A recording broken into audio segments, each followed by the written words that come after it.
Hi everyone, this is Jing, and our project is autonomous Arduino robots. So our robots can move around without knocking into any object. So you may want to ask, what is Arduino? Arduino is an open source platform that is based on easy to use hardware and software. So what we do is that we upload our code into the Arduino board, and we connect the Arduino board to other hardware parts such as servo motors. And first, let us introduce ourselves.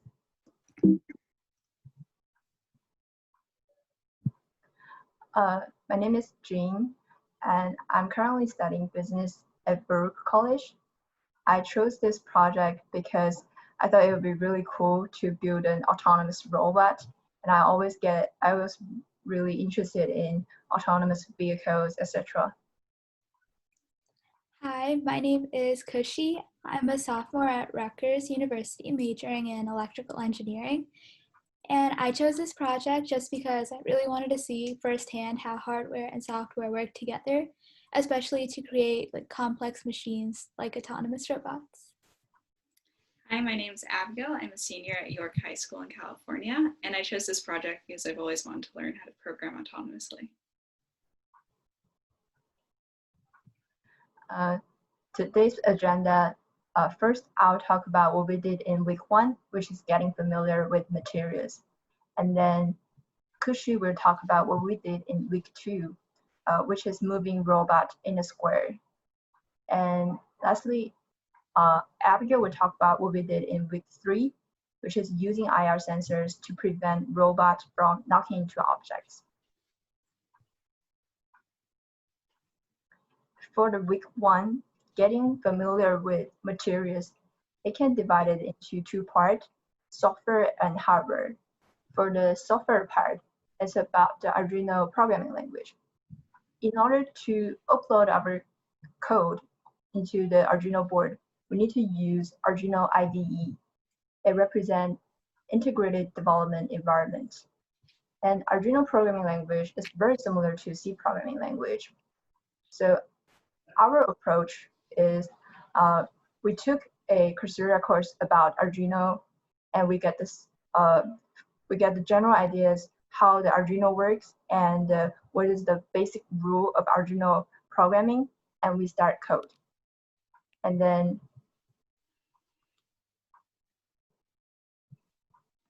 for the hardware part, it's about circuit. The circuit is the pathway of an electric current transfer. There's several parts in a circuit. One is power. So power is the one that provides energy so that electric current can transfer. And the ground is return pathway of the electric current. And signal is the one that transfer our code, our order to other hardware components. Usually we use red wire to connect power, black wire to connect ground, and yellow or white wire to connect signals. And also in our project, we use breadboard. So what's the function of the breadboard is that, for example, in Arduino board, there's only one 5 voltage pin. However, both 2 servos need the same 5 voltage power. So what we do is that we connect the 5 voltage pin to breadboard, and we connect breadboard to 2 servo motors. So both of them can have the same 5 voltage power. For the troubleshooting part, it happens to me because, as previously mentioned, that I have never received any formal coding education. So I heard like C programming language is pretty difficult, and I got a lot of pressure. My approach was wrong at first. I thought I need to be perfect at C programming language in order to start the Arduino coding, and I need to be perfect in all the functions in Arduino programming language to start a single code. And I realized it's wrong after see what our teammates were doing, and after see our tutor's suggestion. I just after knowing the basic coding rules, I just started code. And by coding it, I learned more and more. And that's it for the week 1. So what we did is getting familiar with our hardware material and the software material. Next, Khushi will talk about what we did in week 2. So as we moved on to week 2, we began working with the Arduino platform firsthand. Our ultimate goal for this week was to program our robots to travel in a continuous square. So this required us to first build a frame for our robot. Each of our robots had a base to hold the Arduino breadboard and the portable charger, and attached underneath the base were 2 continuous servo motors. Servo motors, such as the one shown on this slide, are spinning motors that the wheels are attached to. The motors are comprised of a 3-wire system. The center wire that's red, it connects to power, providing the motors with electricity. The black wire connects to ground, which serves as a reference point for 0 voltage. And then the white, yellow, or colored wire is the serial wire, and it connects directly to the Arduino. This direct connection allows the servo to be controlled within our computer program. Once we each built our robot frame, we moved on to connecting the Arduino, breadboard, portable charger, and servo motors together in order to get the wheels moving. On the left is a general schematic of our hardware, while the right is what my robot looked like when putting it together.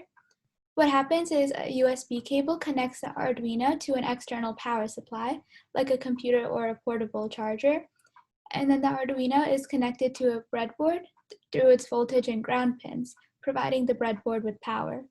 So finally, we're able to power the servo motors by connecting them to the breadboard and the Arduino. After putting the hardware together, our team moved on to writing a computer program that would control the servo motors and wheels to move the robot in a continuous square. Our code begins with the Arduino servo library, which allows us to define, attach, and control the movement of our servo motors. We then coded different functions that directed the servo motors and wheels to move in specific ways, such as forward and backward, left and right, and stopping. Lastly, we just wrote a looped program in which the robot would repeatedly move forward a certain number of steps and then turn left, effectively moving the robot in a square forever. So the following video shows each of our robots in action, all 3 of them successfully coded to move in a continuous square.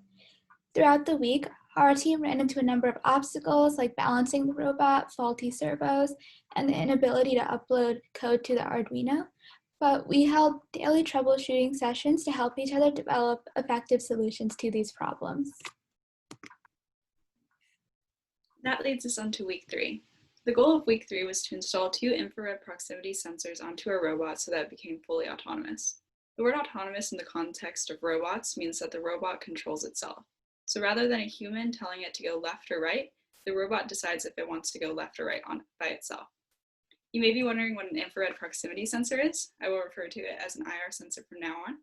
An IR sensor is a type of sensor that sends an electromagnetic beam, and if the beam is returned to it or if there's an aberration in the beam, the sensor knows that something's in front of it.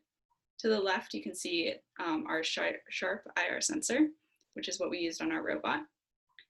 We used 2 IR sensors, one on the front and one on the right, to prioritize a right-hand follow. If you've ever been to a maze, sometimes the person in the maze tells you to put your right hand on the wall and follow it to go out. So the robot prioritizes going right like this over left, so it could theoretically solve a maze. And this is a video of our robot moving autonomously. As you can see, it isn't exactly perfect. It overturns, but we are continuing to work on our internship, so we will fix the autonomous code.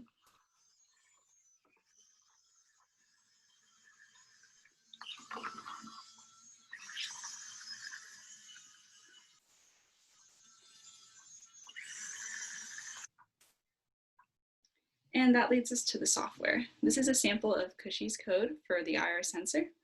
The code, this is the main function of the code. So it says if the sensor senses something that's less than a foot away or a foot away, then it will turn to the left or the right, or it will go backwards depending on which sensor is sensing it. This week didn't go easily though. We had some obstacles. One of them was that we didn't order a hardware part that we needed, and these are called JST wires. They're specifically made to hold the IR sensor into the breadboard. And if you use normal wires, they won't fit into the IR sensor. So we didn't have these, and we had to have many troubleshooting sessions to figure out how to fix this. We ended up soldering and taping the wires onto our IR sensors in the meantime while waiting for them to ship. The future of the robot, obviously the robot isn't complete and there are a lot of things that it can improve upon, such as the IR sensors and the autonomous part, and it can learn how to do frequency detection and Bluetooth mapping. As you can see, the frequency detection on the left is a microphone. A microphone would be installed on the robot where you can tell a certain frequency. So it will only run if it hears, for instance, the note C. So if it hears the note D or E, it won't run. It will only run on the note C. Bluetooth mapping is essentially making a map and then sending it via Bluetooth to the computer that you use to upload the code from. Thank you. We hope you learned something about Arduino and autonomous robots.